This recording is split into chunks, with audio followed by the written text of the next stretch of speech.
Welcome. Iran and Israel have entered a new and dangerous phase of their long-standing conflict, with Israel launching unprecedented large-scale airstrikes deep inside Iran, targeting nuclear and military sites. Early today, Israeli forces struck key facilities, including uranium enrichment plants, and assassinated top Iranian military commanders and nuclear scientists, signaling a dramatic escalation from years of covert operations and proxy skirmishes to open confrontation.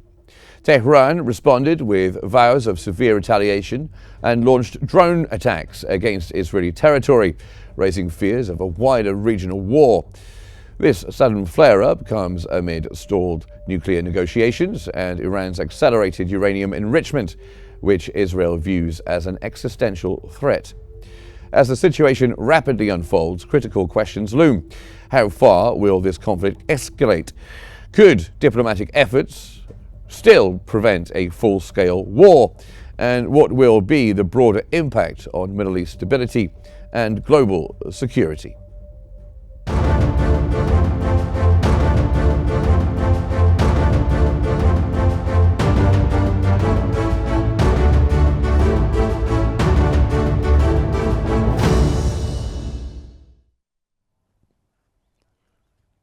Welcome to the program. Israel has launched a large-scale preemptive strike on Iran, hitting nuclear and military targets in a major escalation.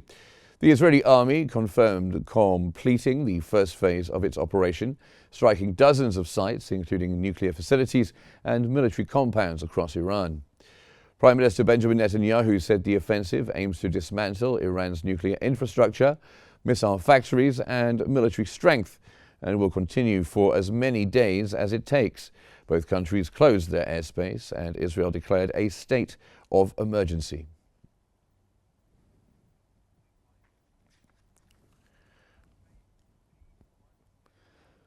Smoke was seen rising over Tehran today after Israeli strikes targeted sites inside Iran. Iranian state television aired footage showing plumes of smoke above buildings in the capital. State media reported several explosions were heard as air defense systems were activated.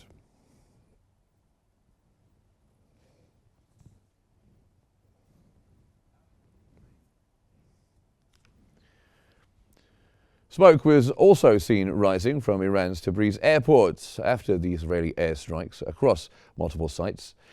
A video posted online shows a column of smoke near the airport in Tabriz. The footage coincides with Israeli and Iranian media reports confirming strikes on the city.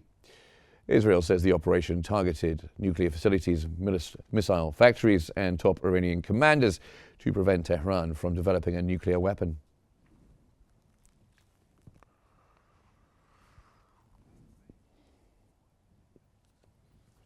Iran has confirmed the deaths of senior commanders and nuclear scientists in the Israeli airstrikes on key military and nuclear sites.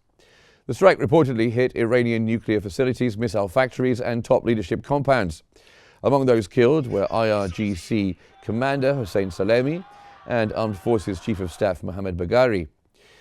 Iran says 6 nuclear scientists also died in the attacks.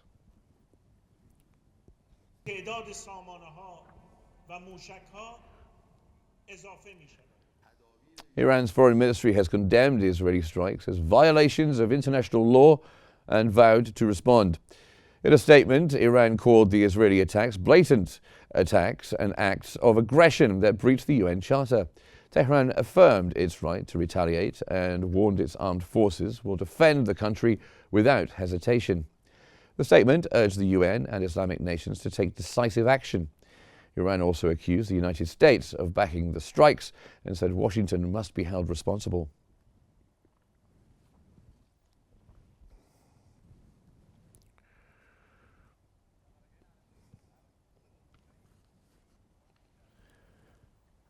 Now, to discuss these major developments, Professor Majid Boudin, who's an international law expert from Paris, and Hani El-Gamel, who is a researcher in regional and international affairs, joining us from Cairo. This discussion is talking about, of course, these issues. Let's come to you, Professor Abudin, first and talk about the legalities of the situation. Do you assess the legality of Israel's recent strikes as being legal, these strikes under international law? Well, this is an attack, and this is it's against international law because international law has codified the war and the law of the war and the humanitarian law. You must have a declaration. You must make an ultimatum. Then you enter into war. This is a war by surprise. It's like what Russia has made with Ukraine. And so, and the act of war is not it's not just an initiative to be taken without any framework. As every state must respect the sovereignty of the other state on its territory. Here we have an attack on the sovereignty of Iran. Now we have to look at why Israel has done that and if it has reasons to do that. Israel is saying that, so the legality is very clear from a legal point of view. Israel is committing a violation of international law. Now we go into a deeper analysis to see what are the reasons provided by Israel. And Israel is saying that Iran is preparing a nuclear weapon to attack Iran.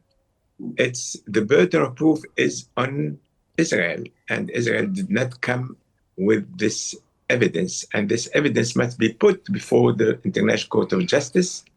So the International Court of Justice could rule against Iran to say, there are evidence that you are preparing a nuclear weapon against Israel and you have to stop. This is the civilized way to do the things. But Israel did not follow this and has made the attack. So now we are in a situation of facts. Here also we have the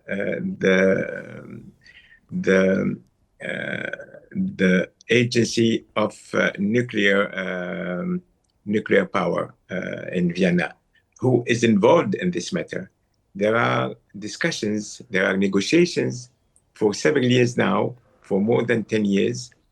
And these discussions were between Iran and the United States, the UK, France, Germany, and others, and they tried to reach an agreement. And Iran has committed itself to not develop nuclear weapons, but only to limit its researches and its developments for civil uses.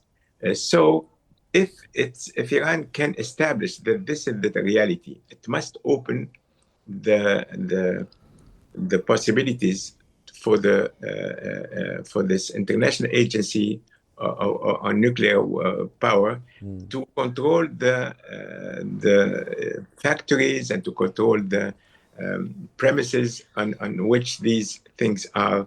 Okay.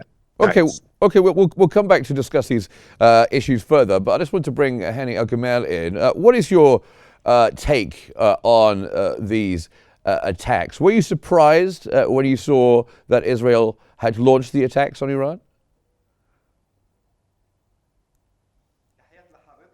Greetings to you and to the honorable guest and to the viewers. As an observer, I was not surprised by this attack, especially that Iran announced that it has gained private intelligence related to Israel, and it exerted an intelligence efforts to obtain these information, and getting them to Iran was a lot of effort to the Iranian regime, and they were working on examining these documents and to respond to the Israeli vulnerabilities. The Israeli strikes were the first response to these documents obtained or announced to be obtained by Iran. The timing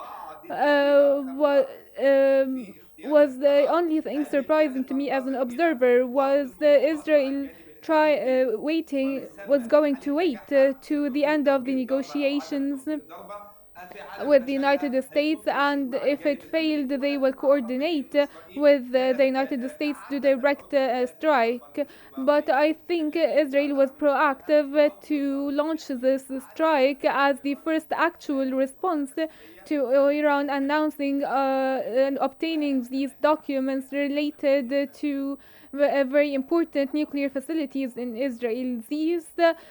This strike was on three phases. First, targeting the nuclear facilities and capabilities in Iran.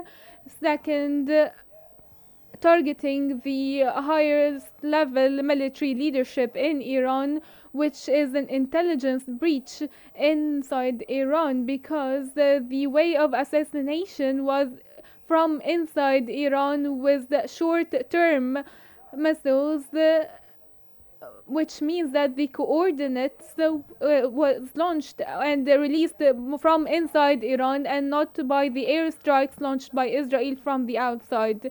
The third level is the scientists that were deeply engaged in the architecture of the nuclear program and taking it into force for a 60% enrichment level. And in the current time, Iran is able in 48 hours to 7 days with its enriched uranium is able to produce 6 to 8 ballistic nuclear missiles to be used in direct response to the Israeli attack, which I think gave Iran a lack of confidence in its regional parameter, which led to the Trump statements that he is going to force Iran to accept the negotiations with US terms. Otherwise, the military operations by Israel will continue, and this will be the result of the Iranian stubbornness in the US Iranian negotiations. I think that the strike and the attack made Iran lose its power that they were bragging a few days ago. And I think these military strikes by Israel should be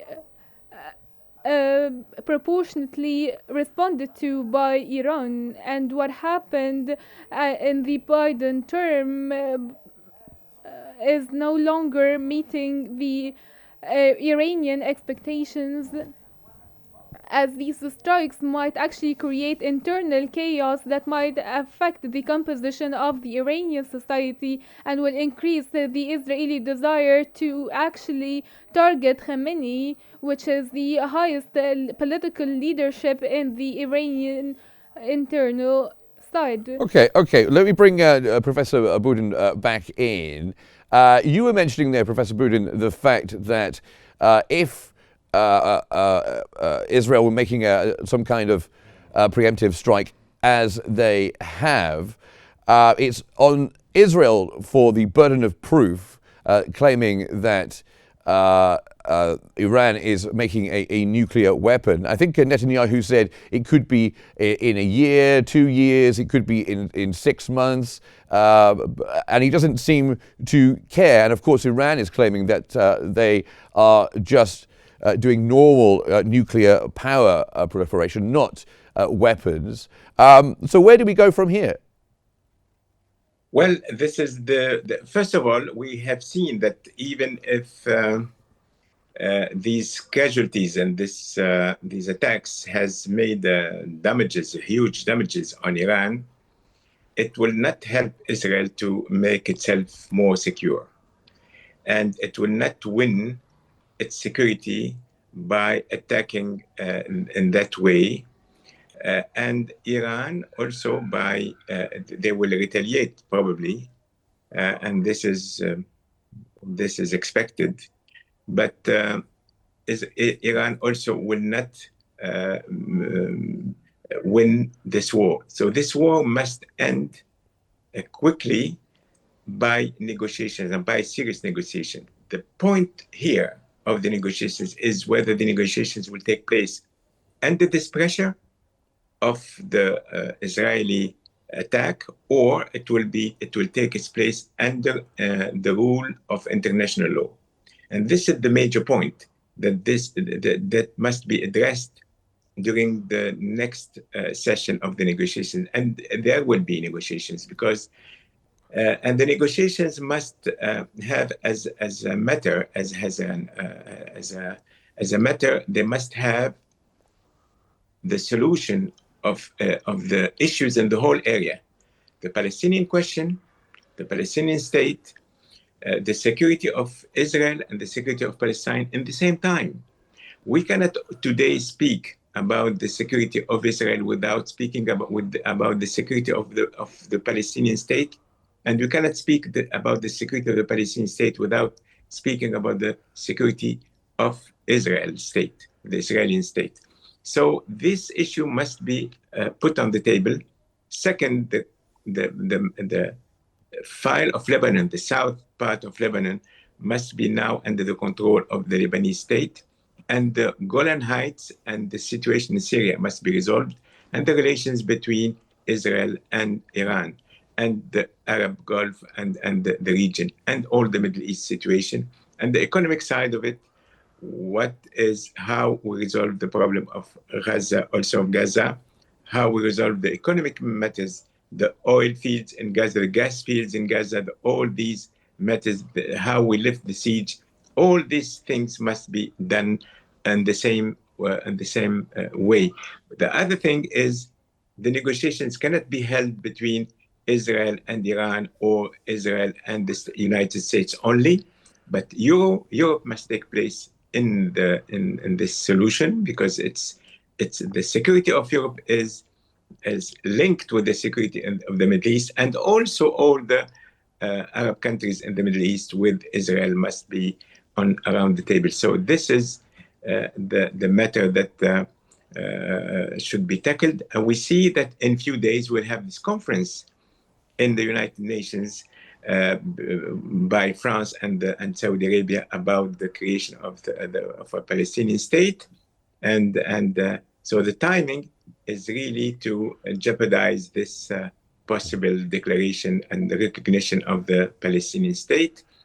And all this makes that the use of force can create victory, but on a short term.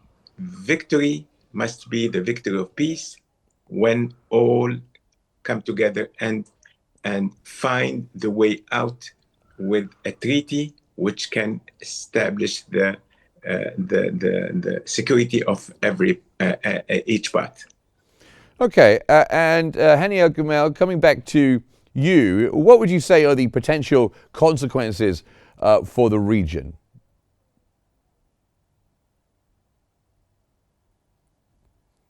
I think the implications and the consequences on the region very difficult. All the regional powers are condemning these attacks, which might actually lead to the fallout of the Middle East region.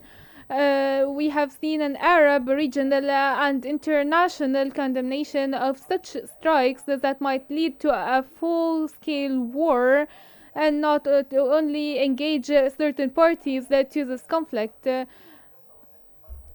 And also, Israel is using these military strikes to impose its control over the Middle East with the U.S. Cover and support through these strikes. Maybe the Egyptian and Turkish and Saudi statements, and after which Russia and China, they all stressed in formal statements that taking the military operations to this level of conflict between Iran and Israel might take the entire world to a full-scale war, especially if the bilateral agreements are activated. Maybe Israel have security agreements with the EU, with the United States. Also, Iran have security agreements with Korea and with Russia. These things might be tackled with extreme precision, not to go to a comprehensive full-scale war, and that will that might actually take us to a third world war. I think the current strikes is only to send a certain message. The target and the purpose of these strikes is to draft a new nuclear deal. So these measures taken by the United States to pressure Israel to be its arm to practice the military strikes against Iran, and the United States will leverage these strikes in the nuclear talks with Iran. And I think Iran has only two lines. First, either to engage in the from scratch negotiations and give up its nuclear program and go back to less than 5% enrichment level, or to have uranium enrichment outside of Iranian soil with international and US supervision. And then the dream of the nuclear program will be completely separated from Iranian soil, or Iran can actually wage military strikes on Israel or on US interests in the Middle East region, and then it will persist and insist on having the nuclear program inside Iran with 60% of enrichment. This will give Iran only two options: either to have its word in the Middle East region, or to receive different military strikes either from Israel or the United States, Okay. which threatened that what Iran's doing, targeting some US interests in the Middle East and in the Gulf region, will take it into direct confrontation with the United States. Indeed, and this is the kind of the confrontation, the kind of escalation that many world leaders right now are calling for restraint to prevent happening. This is something I want to ask both of you gentlemen about. Of course, the United States has been having indirect talks with Iran. Steve Witkoff, of course, on behalf of President Trump, and Abbas Araghchi on behalf of Iran. And they've been having these indirect talks. It's quite likely, or it's possible at least, that the United States was well aware of Israel planning this attack whilst sitting down to discuss these and have these nuclear talks. And it's quite likely that this particular nuclear talk, which was meant to be happening this weekend, the United States was pretty sure it wasn't going to happen, knowing that Israel were going to be launching an attack. How could Iran sit down with the United States after, if that is true, such a betrayal or lack of good faith in the negotiations? Well, but this is a serious problem, because it has broken the trust between Iran and the United States, and this is it can happen in negotiations or in tactics where you have different behavior. You have these possibilities to prepare an attack while parties are negotiating, and this is very damaging. But it's today a fact, and it shows that next negotiations cannot be directly between Iran and the US, but Europe must come into the play. And Europe has a different role, have a different different ways to do things, and they can talk to the Americans, they can talk to Iranians, they can talk to the Israelis, and this is why Europe must play a role with coordination of the Arab countries, because they are involved in this matter, and the effects of these negotiations will affect all the Arab region. Now the problem is how to resume talks. Any war will end up with a settlement. But the problem is with the settlement. So the problem is not really this today, the attack. We are under the emotion of the attack and both sides, but an attack has to come to a new situation where one will prevail against another. If this will be done by the use of force, it will not last long. Okay, I think I've just got maybe a minute left. I think I'll just come to you, Hani Al Gamal. Can you see the United States and Iran sitting down to talk any time soon? And if you could be brief, because I've only got about a minute left.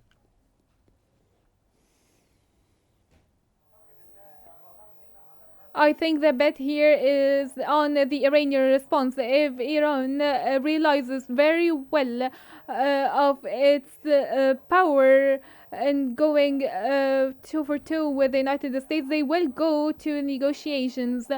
And after the IAEA was engaged and which stressed and gave a report giving the mandate to Israel to attack Iran like that. I think the bet here on the Iranian realization to this primitive attack and the architecture on how to sit on a negotiation table once again, either with the United States. Okay, I'm sorry to cut you off, but we did get your point. Thank you very much, both of you, for joining us here on Qnews, Professor Majid Bowden and also Hani Al Gamal as well. Thank you very much both for your insights. And that brings us to the end of our special coverage here on the major events developing in the Middle East. Thanks for watching. Stay tuned for more updates on Qnews.